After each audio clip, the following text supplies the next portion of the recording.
Bonjour, le thème que j'aimerais partager avec toi cet après-midi s'intitule Le Dieu unique en trois manifestations distinctes. Le Dieu unique en trois manifestations distinctes. Alors, il est important de comprendre que Dieu est un être spirituel. Dieu est esprit. Dieu est un être spirituel duquel émanent trois manifestations distinctes.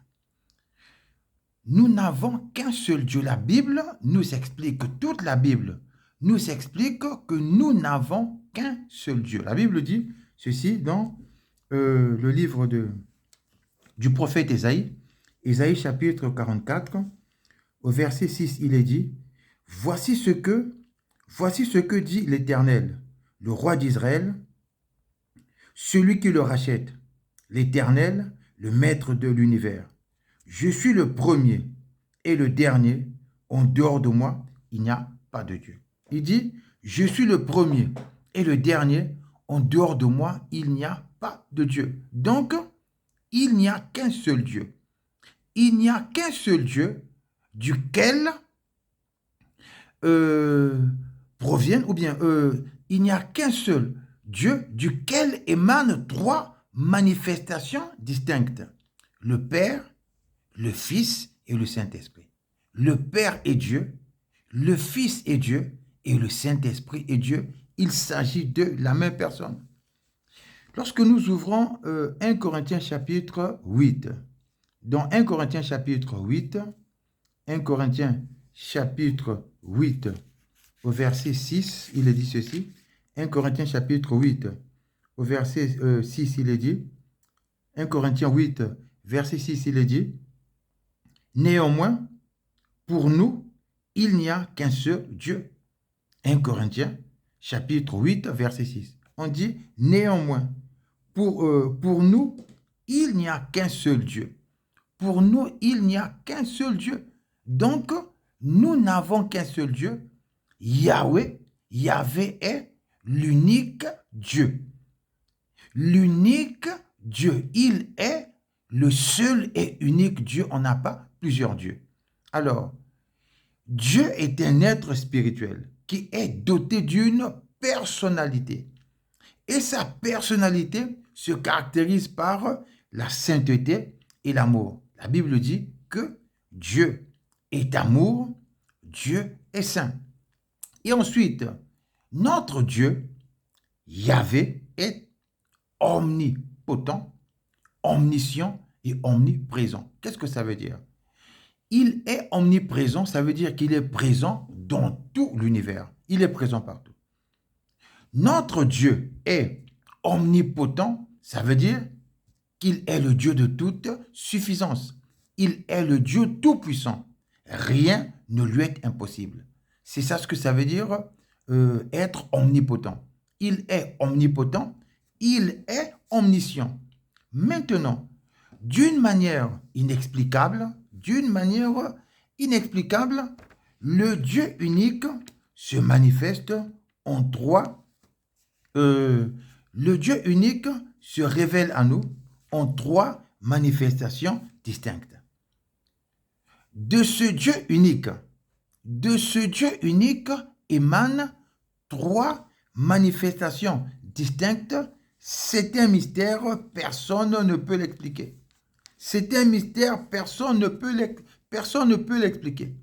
Il ne s'agit pas de trois personnes distinctes, non.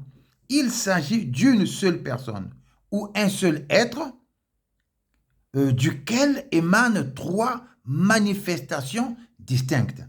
Il s'agit d'un seul être, Dieu. Et de cet être émanent trois manifestations distinctes. Le Père, le Fils et le Saint-Esprit. C'est un mystère. Dans Deutéronome chapitre 29, au verset 28, il est dit, « Les choses cachées sont pour l'Éternel notre Dieu. Les choses révélées sont pour nous et nos enfants à toujours, afin que nous mettions en pratique toutes les paroles de cette loi. » On dit, Les choses cachées sont pour l'Éternel, notre Dieu. Les choses cachées sont pour l'Éternel, notre Dieu. Donc, il y a des choses qui sont cachées aux yeux des hommes. Il y a des choses qui sont cachées aux yeux des hommes dont la connaissance est l'apanage de Dieu seul. Il y a des choses qui sont cachées aux yeux des hommes. Donc, le Dieu unique qui se révèle à nous à travers trois manifestations distinctes, le Fils, le Père, le Fils et le Saint-Esprit, c'est un mystère. Le Fils est Dieu lui-même. Le Fils est Dieu lui-même. Le Fils est Dieu. La Bible dit ceci dans Isaïe allons-y dans le livre du prophète Isaïe. Le livre du prophète Isaïe, en espagnol c'est Isaïas. Voilà pourquoi j'ai tendance à le dire en espagnol. Le prophète Isaïe. Donc allons-y dans le livre du prophète Isaïe et on va lire le verset 5. Au verset 5, il est dit, « En effet, un enfant nous est né, un fils nous est donné. » On parle de Jésus. « En effet, un enfant nous est né, un fils nous est donné, et la souveraineté reposera sur son épaule. On l'appellera merveilleux conseiller, Dieu puissant, tu entends? Donc on appellera Jésus qui? Dieu puissant. Et la Bible nous dit qu'il n'y a qu'un seul Dieu. On l'appellera merveilleux conseiller, Dieu puissant, Père éternel, Prince de la paix. C'est un mystère. C'est un mystère. Donc Jésus-Christ est appelé Dieu puissant, Jésus-Christ est appelé Père éternel. Dans le livre du prophète Ésaïe, chapitre 9, au verset 5. Donc nous comprenons par ce passage que Jésus-Christ est Dieu. Toi qui doutes de la divinité de Jésus, tu commets une grave erreur. Il s'agit d'un mystère. Du Dieu unique émanent trois manifestations distinctes. Le Père qui est Dieu, le Fils qui est le même Dieu et le Saint-Esprit qui est le même Dieu. Alors on continue. Allons-y dans les épîtres. Allons-y dans les épîtres. Prenons par exemple l'épître à Tite. L'épître à Tite. Allons-y dans l'épître à Tite. L'épître à Tite, très rapidement. On dit ceci. Dans l'épître écrit à l'épître adressée à Tite. Il est dit ceci. Il est dit ceci. En effet, la grâce de Dieu, source de salut pour tous les hommes, a été révélée. Elle nous enseigne à renoncer à un mode de vie impie et aux convoitises de ce monde, à vivre dans le temps présent conformément à la sagesse, la justice et la piété, en attendant notre bienheureuse espérance, la manifestation de la gloire de notre grand Dieu et Sauveur Jésus-Christ. Tu entends?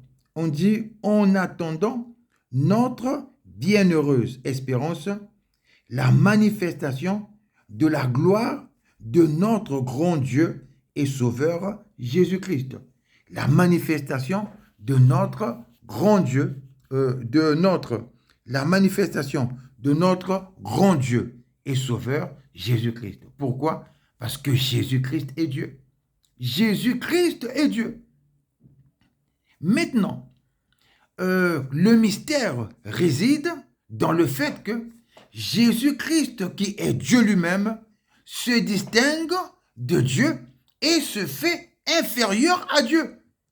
La Bible dit que Dieu est le chef de Christ.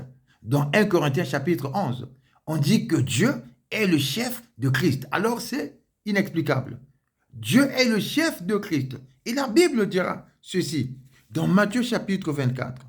Dans Matthieu chapitre 24, lorsque l'on parle de l'enlèvement, le Fils va dire qu'il ne connaît pas le jour de l'enlèvement, ni lui, ni les anges, mais seulement Dieu seul. Donc, c'est un mystère.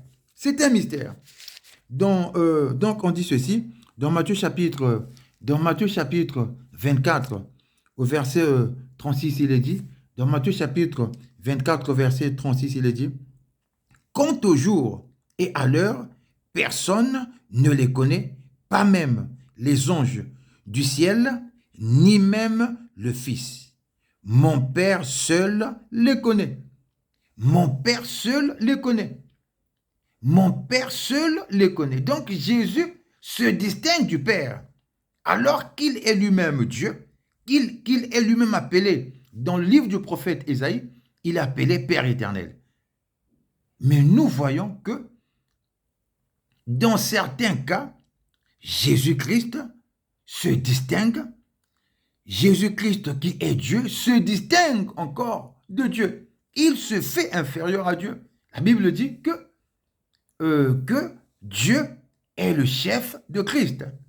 Et Christ est le chef de l'homme, dans 1 Corinthiens chapitre 11. Et là, Jésus-Christ va donc dire ceci. « Quant au jour et à l'heure, personne ne les connaît, pas même les anges, pas même les anges du ciel, ni même le Fils, mon Père seul les connaît. » Alors, il s'agit d'un mystère. Il s'agit d'un mystère. Dans Matthieu chapitre 28, Jésus va dire ceci. Jésus s'approcha et leur dit, « Tout pouvoir m'a été donné dans le ciel et sur la terre. » Qui lui a donné ce pouvoir, c'est le Père. Donc là, Jésus se distingue du Père. Se distingue du Père. Et la Bible dit que Jésus-Christ a obéi au Père dans toute sa conduite. Donc, il s'agit d'un mystère. Il s'agit d'un mystère.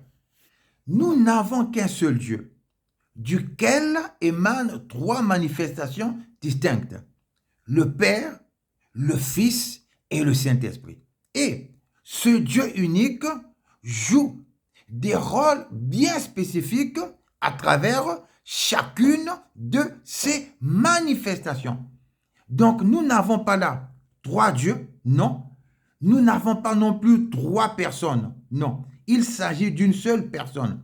Une personne est un être qui est doté d'une personnalité. Et Dieu est un être qui est doté d'une personnalité. Et sa personnalité se caractérise par la sainteté et l'amour. Donc, il s'agit d'une seule et même personne. Il s'agit d'un seul être, mais duquel émanent trois manifestations distinctes d'une manière inexplicable. D'une manière inexplicable, c'est un mystère. Le Saint-Esprit est Dieu. Le Saint-Esprit est Dieu. Allons-y dans le livre des psaumes. Le psaume 139. Le psaume 139, il est dit ceci. Dans le psaume 139, il est dit ceci. Dans le psaume 139, il est dit ceci.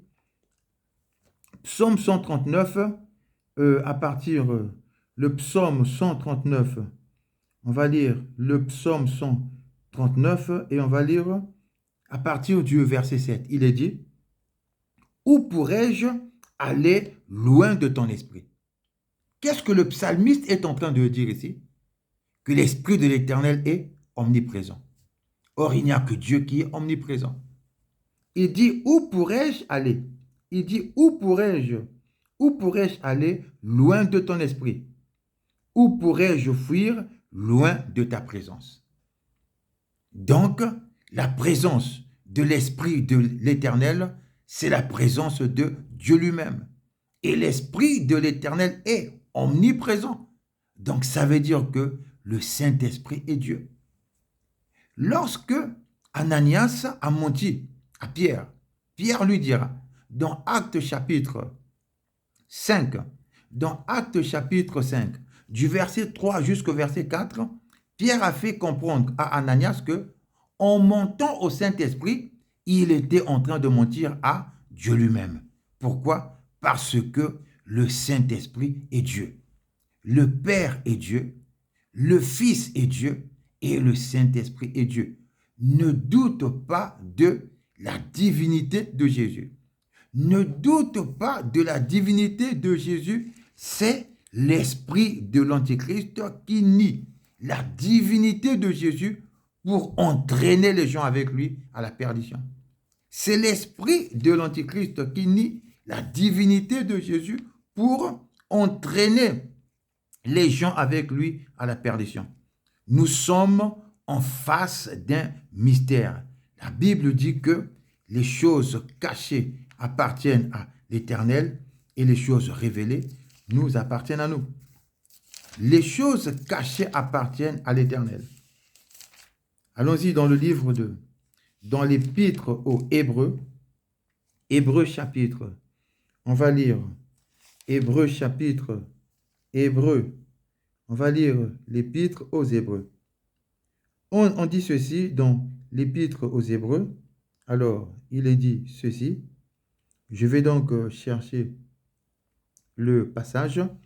Hébreux chapitre 1, à partir du verset 8, il est dit, « Mais il dit au Fils, c'est Dieu qui dit au Fils, c'est Dieu qui parle au Fils. » Donc c'est Elohim, c'est Yahvé qui parle au Fils. On dit, mais il dit au Fils, ton trône, ô Dieu, est éternel. Donc Dieu appelle son propre Fils, ton trône, ô Dieu. Dieu appelle son Fils Dieu. Et nous avons vu dans les Écritures qu'il n'y a qu'un seul Dieu. On dit ceci. Mais il dit au Fils, ton trône, ô Dieu, est éternel. Le sceptre de ton règne est un sceptre de justice. Tu as aimé la justice et tu as détesté la méchanceté. C'est pourquoi, ô Dieu, quand il dit c'est pourquoi, ô Dieu, l'expression ô Dieu est mise pour le Fils. Donc c'est Elohim, Yahvé qui appelle le Fils ô Dieu. Et ensuite, il dit c'est pourquoi, ô Dieu, ton Dieu t'a désigné par onction comme roi. Quand il dit au Fils, ton Dieu t'a désigné, là, Elohim fait allusion à lui-même. Yahvé fait allusion à lui-même. Il dit, ton Dieu t'a désigné comme roi. Donc, il appelle le Fils Dieu, et ensuite, il s'appelle lui-même Dieu. C'est un mystère. C'est un mystère. C'est un mystère. Ne doute pas de la divinité de Jésus. Ne doute pas de la divinité de Jésus. Celui qui croit en Jésus-Christ doit le recevoir comme Dieu. Il doit le recevoir comme Dieu. La Bible dit, au commencement était la parole, et la parole était avec Dieu, et la parole était Dieu. Et ensuite on dit, à tous ceux qui l'ont reçu, tous ceux qui ont reçu qui? Le Verbe, dans tout son message. Tous ceux qui ont reçu le Verbe, dans tout son message, il leur a donné le droit de devenir enfants de Dieu. Il leur a donné quoi? Le droit de devenir enfants de Dieu. Il leur a donné le droit de devenir enfants de Dieu. Donc, ne doute pas de la divinité de Jésus. Le Saint-Esprit est Dieu.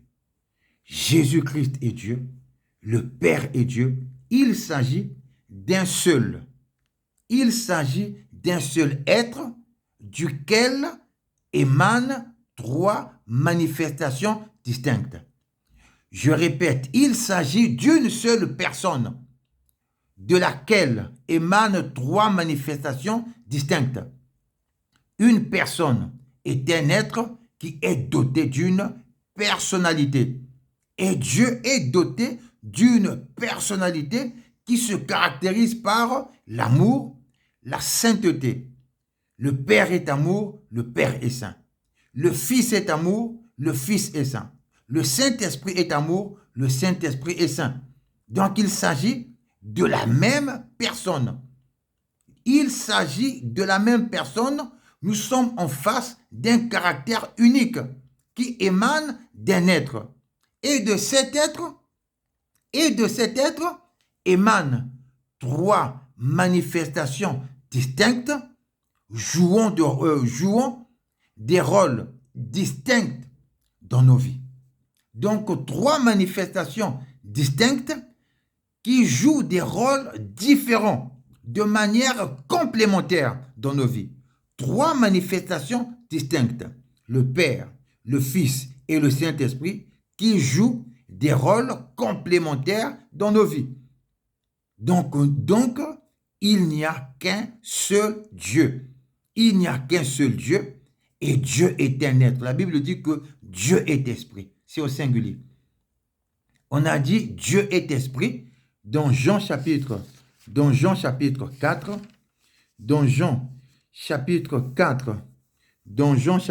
4, il est dit ceci.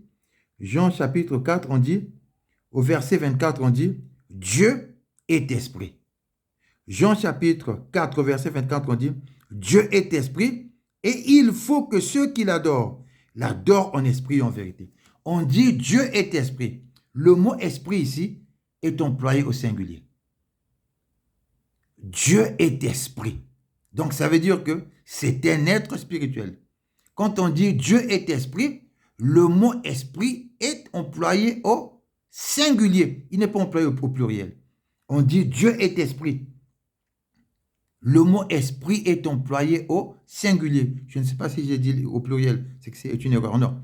Le mot esprit est employé au singulier. Pourquoi? Parce que nous sommes en face d'un seul être. Et comme nous sommes en face d'un seul être, on n'est pas en face de trois personnes. On est en face d'une seule personne, de laquelle émanent trois manifestations distinctes. Et ces trois manifestations qui sont distinctes se distinguent, permettez-moi la répétition, se distinguent d'une manière inexplicable. C'est un mystère. On dit Dieu est esprit. Le mot esprit est employé au singulier parce qu'il s'agit d'un seul être. On dit Dieu est esprit. Dieu est esprit. Le mot esprit est employé au singulier. Jean 4, verset 24. Dieu est esprit. Le mot esprit est employé au singulier. Pourquoi? Parce qu'il s'agit d'un seul élément, un seul être, singulier. Et de cet être émanent trois manifestations distinctes.